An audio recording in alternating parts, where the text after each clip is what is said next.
Assalamualaikum warahmatullahi wabarakatuh. Salam rahayu, salam sejahtera bagi kita semua. Mugi Allah paring rahmat dan keberkahan bagi kita semua, amin.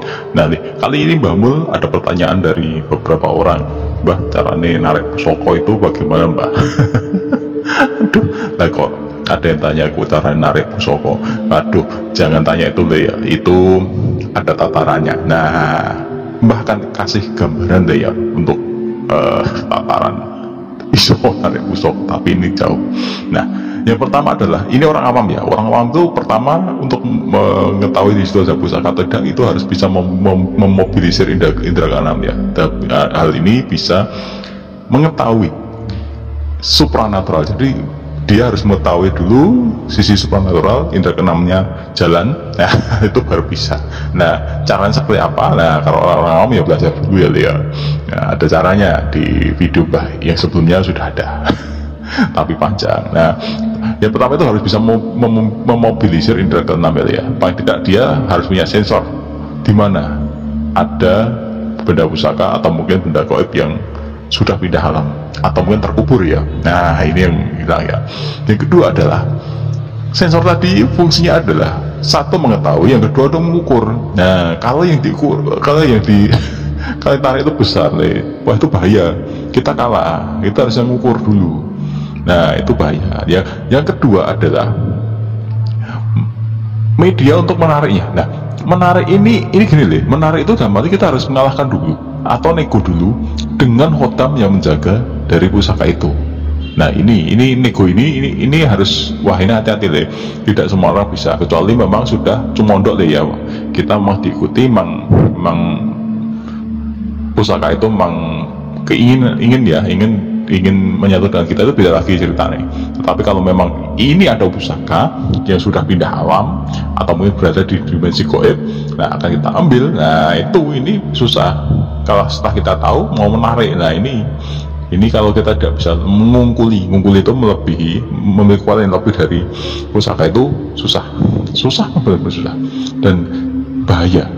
Bahaya ya, karena memang itu kita harus bertarung. Yang ketiga adalah ketika itu menarik pasti ada pertarungan dan pertaruhan. Dalam hal ini pusaka itu pasti kan dimiliki oleh khotam yang ada di dalam pusaka itu atau mengelilingi pusaka itu, dan khotam itu sendiri di bawah kepemilikan dari khotam yang lebih kuat. Nah, ini bahaya di situ. Kalau kita tidak bisa merunut itu merinci dari bawah sampai atas, ketika khotamnya kalah bisa kita ambil ya, kalau bisa diambil, tapi ternyata yang di atasnya nggak terima. Nah, ini bahaya. Nah, makanya kan nggak sembarangan Mbah tidak berani untuk resiko seperti itu. Nah, yang ketiga ini yang keempat ya. Yang keempat adalah tujuan nanti setelah pusaka itu diwujudkan Nah, untuk apa? Lah, mending kalau hanya untuk duen-duenan, hanya untuk nanti kalau komersil dijual, dimaharkan, waduh, ini dalam tanda kutip ya, tidak bisa seorang itu mengambil benda untuk dijual. Itu sebenarnya tidak bisa, karena di situ ada jodoh.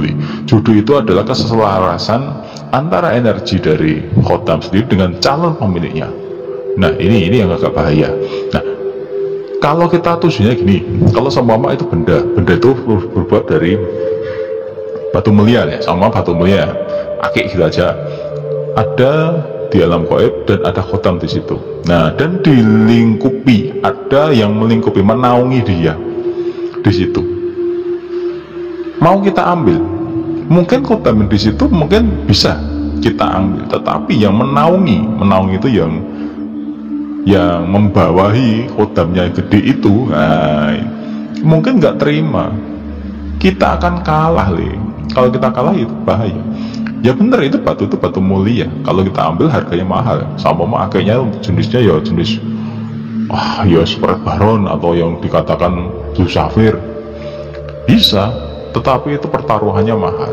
Nah, beda lagi dengan jika pusaka itu dilalah selaras dengan kita dan ada keselarasan, kita bisa ambil dengan catatan. Nah, dengan catatan satu, khotamnya selaras, bisa diambil, tidak ada pertentangan, ikhlas karena Gusti Allah, dan yang menaungi itu juga tidak memberatkan dalam arti gini loh ya, kan ada yang menaungi itu, yang menaungi maksudnya yang menaungi khotamnya loh ya, yang menaungi khotam itu minta syarat persembahan dan sebagainya harus dikasih ini itu.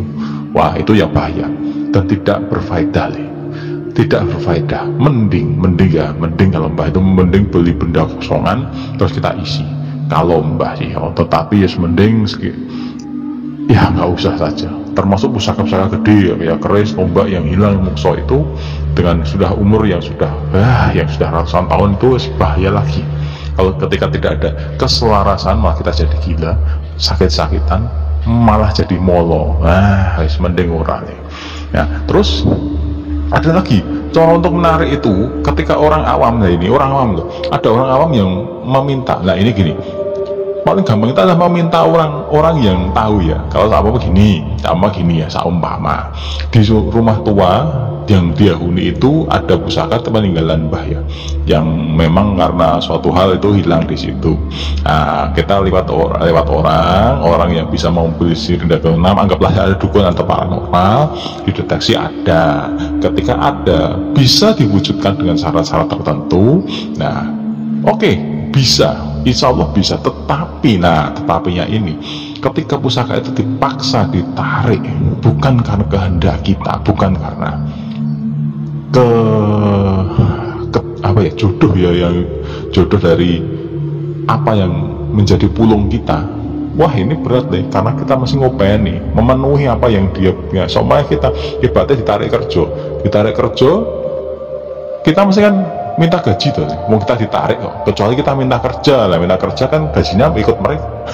Ini kita minta kerja kok.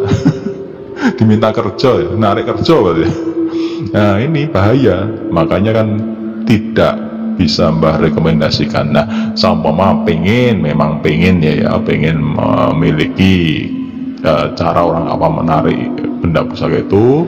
Jika memang orang awam ya belajar dulu.